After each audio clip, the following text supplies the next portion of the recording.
சற்றுமுன் வெளியான தகவல். ரேஷன் அரிசி ஏன் சாப்பிட வேண்டும்? மத்திய அரசு கொடுத்த முக்கியமான தகவல். அத பத்தி தான் பார்க்க போறோம். நீங்க நம்ம சேனல சப்ஸ்கிரைப் பண்ணாம இருந்தீங்கன்னா, மறக்காம லைக் பண்ணிக்கோங்க, சப்ஸ்கிரைப் பண்ணிக்கோங்க. மக்களுக்கு தெரியப்படுத்தவும் ஷேர் பண்ணுங்க.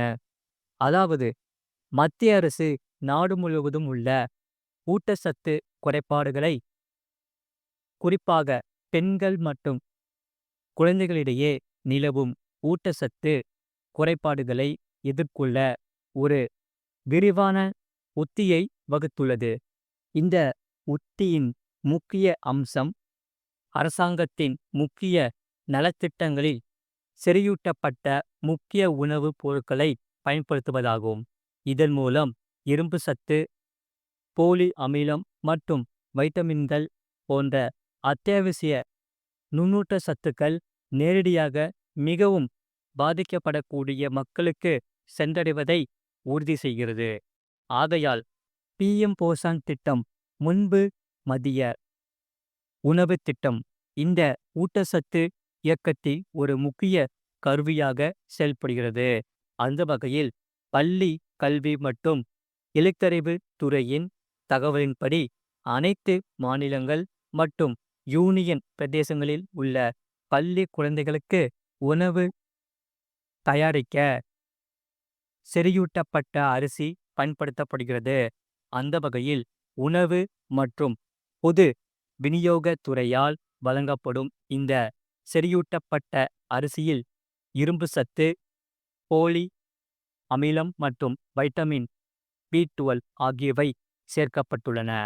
இவை இரத்த சேகையை எதிர்த்து போராடுவதற்கும் குழந்தைகளின் மன மற்றும் நரம்பியல் ஆரோக்கியத்தை மேம்படுத்துவதற்கும் அவசியமானவை. ஆகையால் இந்த அரிசியை தவிர இந்த திட்டத்தின் வழிகாட்டுதல்கள் இரட்டை செறிவூட்டப்பட்ட உப்பு, அதாவது DFS, மற்றும் செறிவூட்டப்பட்ட சமையல் எண்ணெய், விட்டமின் A மற்றும் D ஆகியவற்றை பயன்படுத்துவதையும் கட்டாயமாக்கி இருக்கிறது. இந்த விரிவான அணுகுமுறை குழந்தைகளுக்கு பல்வேறு வகையான ஊட்டச்சத்துக்கள் கிடைப்பதை உறுதி செய்கிறது. ஆகையால் விட்டமின் A மற்றும் D குறைபாடுகளை தடுக்கவும், அயோடின் மற்றும் இரும்பு சத்து குறைபாட்டை தடுக்கவும் இது உதவுகிறது.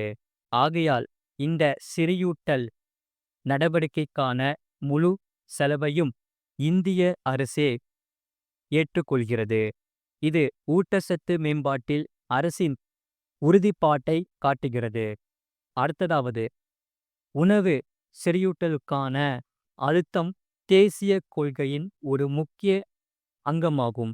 அதாவது 2018ஆம் ஆண்டு தொடங்கப்பட்ட அனிமியா முக்த் பாரத் திட்டம் செறிவூட்டப்பட்ட உணவுகளுக்கு முக்கியத்துவம் அளிப்பதன் மூலம் இதற்கான அடித்தளத்தை அமைத்தது.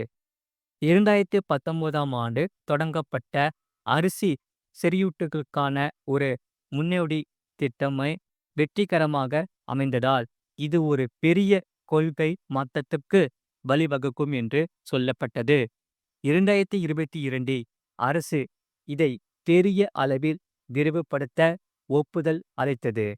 ஆகையால் மார்ச் 2024க்குள் அரசாங்கத்தின் உணவு பாதுகாப்பு வலை திட்டங்களின் கீழ் விநியோகிக்கப்படும் அனைத்து அரிசியும் செறிவூட்டப்பட்ட அரிசியாக மாற்றப்பட்டது. இந்த திட்டமானது டிசம்பர் 2028 வரை தொடர்வதற்கு மத்திய அமைச்சரவை ஒப்புதல் அளித்துள்ளது. ஆகையால் 17,082 கோடி ரூபாய் முழு நிதியையும் மத்திய அரசே ஏற்கிறது என்று சொல்லப்படுகிறது. இந்த நடவடிக்கையை பொறுத்தவரை ஊட்டச்சத்து மேம்பாட்டில் ஒரு நீண்ட கால நீடித்த உறுதிப்பாட்டை காட்டுகிறது என்று சொல்லப்படுகிறது. ஆகையால் செறிவூட்டப்பட்ட உணவு உத்தி பள்ளி செல்லும் குழந்தைகளுடன் மட்டும் நின்றுவிடவில்லை. மகளிர் மற்றும் குழந்தைகள் மேம்பாட்டுத் துறையின் தகவலின்படி 2021 முதல் 2022 இதில் கோதுமை சார்ந்த ஊட்டச்சத்து திட்டம் மற்றும் இளம் பெண்களுக்கான திட்டம் ஆகியவற்றின் கீழ் செறியூட்டப்பட்ட அரிசி வழங்கப்படுகிறது. இந்த இலக்கு பொறுத்தவரை அணுகுமுறை நுண்ணூட்டச்சத்து குறைபாடுகளால் பாதிக்கப்படக்கூடிய பெண்கள் மற்றும் இளம் குழந்தைகளிடையே ஊட்டச்சத்து குறைபாடு மற்றும் இரத்த சேகையை எதிர்த்து போராடுவதை நோக்கமாக கொண்டுள்ளது. ஆகையால் தேசிய பால் வளர்ச்சி வாரியத்தின் கிரிப் பில் திட்டம் மூலம் 11 மாநிலங்களில் உள்ள 41,700க்கும் மேற்பட்ட குழந்தைகளுக்கு ஊட்டச்சத்து நிறைந்த செறியூட்டப்பட்ட பால் வழங்கப்பட்டுள்ளது. இந்த திட்டமானது நன்கொடைகள் மற்றும் பெரு நிறுவன சமூக பொறுப்பு நிதிகளால் செயல்படுத்தப்படுகிறது. இந்த ஊட்டச்சத்தை மேம்படுத்த பல துறைகளின் ஒருங்கிணைந்த அணுகுமுறையின் முக்கியத்துவத்தை எடுத்துக்காட்டுகிறது. ஆகையால் உணவு பதப்படுத்துதல் தொழில்துறை அமைச்சகம், பிரதான் மந்திரி கிசான் சம்பதா யோஜனா மற்றும் உற்பத்தி இணைக்கப்பட்ட ஊக்கத்தொகை திட்டம் போன்ற திட்டங்கள் மூலம் உணவு பதப்படுத்துபவர்களுக்கு நிதி உதவியை வழங்குகிறது. இந்த ஆதரவு உணவு செறியூட்டுதலுக்கு தேவையான நவீன தொழில்நுட்பங்களை உணவு தொழில்துறை ஏற்றுக்கொள்ள உதவுகிறது. இதன் மூலம்தான் பண்ணையில் இருந்து நுகர்வோர் வரை ஒரு வலிவான விநியோக சங்கிலியை உருவாக்குகிறது. இதனால் சுருக்கமாக இந்தியாவின் ஊட்டச்சத்து குறைபாடு தொடர்பான அணுகுமுறை ஒரு ஒருங்கிணைந்த முயற்சியாகும். இந்த அரசின் பல்வேறு திட்டங்களை மற்றும் தனியார் கூட்டாண்மைகளை பயன்படுத்தி அத்தியாவசிய ஊட்டச்சத்துக்கள் ஒவ்வொரு வீட்டிற்கும் சென்றடைவதை உறுதி செய்கிறது. இதில் செறியூட்டப்பட்ட உணவுகளின் பரவலான பயன்பாடு பொது சுகாதாரத்தில் ஒரு அமைதியான புரட்சியாகும். இது நாட்டிற்கு ஒரு ஆரோக்கியமான வலிமையான எதிர்காலத்தை உருவாக்கும் என்று சொல்லப்படுகிறது. ஆகையால் இதில் நீங்கள் இந்த தகவலை நீங்கள் பெற்றுக்கொண்டு இதில் என்னென்ன நன்மைகள் இருக்கிறது என்று நீங்கள் முழுமையாக அறிந்து கொண்டு இதை பின்பற்றுங்கள்.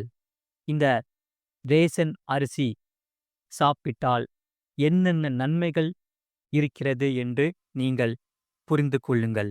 அதே போல இந்த வீடியோ உங்களுக்கு பிடிச்சிருந்தா மறக்காம லைக் பண்ணிக்கோங்க, சப்ஸ்கிரைப் பண்ணிக்கோங்க, மற்றவங்களுக்கு தெரியப்படுத்தவும் ஷேர் பண்ணிக்கோங்க. அதே போல வீடியோ கீழே பார்த்தீங்கன்னா நிறைய ப்ராடக்ட்ஸ் எல்லாம் இருக்கும். அது உங்களுக்கு எது பிடிச்சிருக்கோ அதை நீங்கள் கிளிக் பண்ணி வாங்கிக்கலாம்.